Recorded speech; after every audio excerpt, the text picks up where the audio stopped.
రే మామ, మా అమ్మకి గ్యాస్ట్రిక్ ఎక్కువ అయిపోయిందిరా, ఏదైనా టాబ్లెట్ ఉంటే చెప్పురా. ప్యాంటాప్టీ వేసుకోమని చెప్పరా, తగ్గిపోతుంది. వీడికి టాబ్లెట్స్ గురించి పెద్దగా తెలియదు కదా, వీడికి ఇంత నాలెడ్జ్ ఎక్కడ తప్ప. రే మామ, ఫుల్ బాడీ పెయిన్ ఫీవర్ ఉందిరా, ఏదైనా మంచి టాబ్లెట్ ఉంటే సజెస్ట్ చేయరా. డాక్టర్ దగ్గరికి పోతే అనవసరంగా ఖర్చు, అదేదో నువ్వే చెప్పురా, అయిపోతుంది. అంతే కదా, ఒక 2 minutes ఉండి చెప్తా. డోలో 650 ర్యాంటాక్ వేసుకో, సెట్ అయిపోతుంది. వీడేంది ఫోన్లో చూసి చెప్తున్నాడు.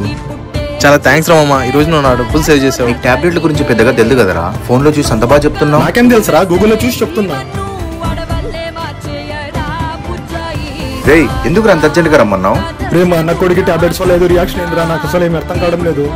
ఆ పిల్లోడికి అలా రియాక్షన్ కావడానికి కారణం నువ్వే. గూగుల్ చూపించిన టాబ్లెట్స్ ఏవి పడితే అలా తీసుకోకూడదురా. ఏదన్నా కానీ మనం డాక్టర్ సజెషన్ లేదంటే డాక్టర్ ప్రిస్క్రిప్షన్ లేదే ఇలాంటి పనులు చేయకూడదురా. మన బాడీ కండిషన్ అనేది డాక్టర్ దగ్గర వెళ్తే తెలుస్తుందిరా, గూగుల్ కి ఎలా తెలుస్తుంది? మీరు కూడా అండి ఇలా గూగుల్లో సెర్చ్ చేయడం ఆపేసి వితౌట్ డాక్టర్ సజెషన్ ఏ టాబ్లెట్ తీసుకోకండి, అది చిన్నవాళ్ళైనా పెద్దవాళ్ళైనా.